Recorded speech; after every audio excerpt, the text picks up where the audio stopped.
In our current red hot real estate market where homes are selling for sometimes hundreds of thousands of dollars over asking price, there are some simple mistakes you as a seller could avoid that are costing people thousands. And buyers, don't tune out just yet, because if you're working with me to buy a home, these are ways that we could take advantage and save you some money. So sellers, please pay close attention to these tips. Hey, I'm Ryan Schramm. Today we're going to talk about some mistakes that I'm seeing sellers make in this crazy market. But before we do, hit the little bell icon and subscribe to my channel so you can stay in touch with what's happening in San Clemente. Let's dive in. 1, make simple repairs, please. I've heard this so much in this current market, and it's driving me crazy. When I meet with a seller and we're in the preparation phase for putting their property on the market, a lot of times I'll walk through and point out some things that would benefit a seller before they list their house.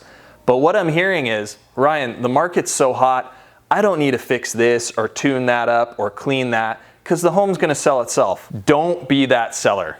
Taking the time to fix those little nagging repairs or to clean those dark and dusty corners of the home is still going to help you net more money even in today's red hot seller's market. 2, stage your home. Like I've mentioned time and time again, staging is crucial. When I mention staging, I don't mean that you have to spend thousands and thousands of dollars hiring this elaborate staging company and completely transforming your home. That's not what I'm saying. There is definitely a time and place for that. Maybe if you're selling a penthouse condo in Manhattan and it's completely empty, then we can go for the gusto. But what I'm really trying to say is when you hire me as your agent, I pay for a complimentary staging consultation with a local expert.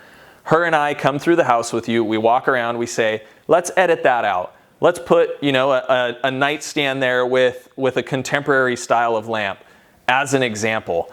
This does not cost a ton of money, but what it does is it sets the tone for the house.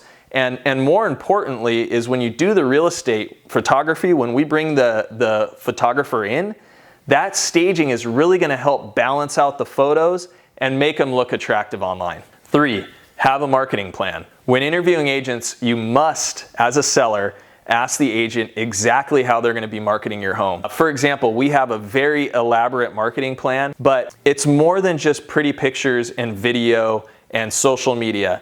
It's actually how can you package the home to have the best photos and video and then put them online and get your home to traffic all over the major websites, all over the blogs, and popping up on people's phones where they're actually shopping for homes. The product placement is key, and that's what we specialize in. So make sure when you talk to an agent that you have a good handle on exactly what they're gonna do to get your home sold. Number 4, have patience. Just like with anything else in life, a little bit of patience goes a long ways. So what do I mean by that when it's selling your home? In today's market, the first day you put your home on the market and available to show, you're probably gonna get 5, 6, 7 showing requests on that first day. So what you don't want to do as a seller right now is get super excited and take the first offer you get. You might get an exceptional offer and there could be that little burning desire inside of you, like you don't want to see this offer go away. What if they change their mind? Resist that. It's natural, acknowledge it, but resist, be patient, because it takes time for the listing to get out there. That perfect buyer might have a really busy week at work, or they could be on vacation. Give them a few days, and by them I mean all the buyers, to see the listing. Because oftentimes in this market, the next offer is better than the last. And it's gonna give me or your agent time to actually sit down and strategize, reach back out to everybody and say, hey, who really wants to pay the most for this house? Number 5, price the home correctly. Yes, I know it's a red hot market, and no, I do not recommend setting your price way above what your home is actually worth. So how do you determine where to set the price? 1, you're gonna talk to your agent and strategize and look at the comps. So if your neighbor's house just sold for $200,000 over the asking price, that's awesome, but it doesn't necessarily make sense to match that price or try and push past that price. Here's why. Because if you list your house for the fair market value in today's market, remember what I've said in the past, the list price in this market is no longer the asking price. It's more like the starting bid price. So just like at any other auction, the starting price is here and it often ends up here. And shout out to one of my new clients who just sold their house in Texas for $240,000 over the asking price. So as you can see, you don't need to be worried about, pushing the price in the beginning. If your house is worth it and you've done all the other things in this video, the buyers are going to make those over asking price offers on their own. Number 6.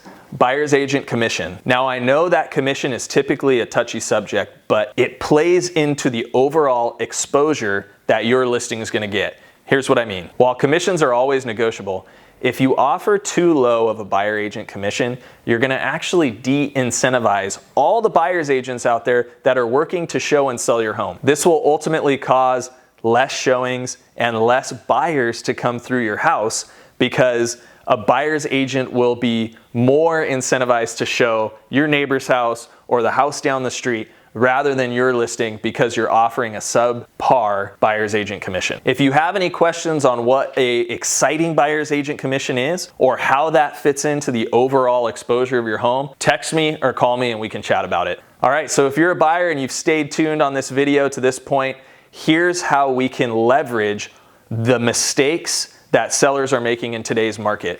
So a listing that's been on the market for 30, 60, or 90 days, that thing is stale. Let's go look at that listing. I want to figure out, why has it been sitting on the market? Maybe the agent hasn't told the seller what it takes to sell in this market, and the seller is willing to take less money, but they just haven't adjusted the price. That's a huge opportunity. Why? Because in a market where everything's selling for over asking, we could potentially go in and make an offer less than the asking price with no competition. I love listings like that. So those are always properties that I target in this market. Another bonus tip, find the listings with cell phone pictures. Buyers hate cell phone pictures. I hate cell phone pictures. I don't know why anybody would ever put up cell phone pictures for their home when they're trying to sell it. But if you're a buyer, you know that, hey, this property is not getting liked online. People are swiping right as fast as they can because we hate cell phone pictures. So that's an opportunity, right? If that property is not getting as much exposure as it should be getting, I want to go see it. I'm looking for opportunities where there isn't crazy competition, because the crazy competition is what pushes the prices up. So let's go look at those homes. All right, so that's it. Sellers, make sure you find a good agent who can help guide you through this process. Buyers, same for you. Make sure and find an agent who can leverage the mistakes sellers are making. I wish you all well and good luck. Thanks so much for watching this video. Take care.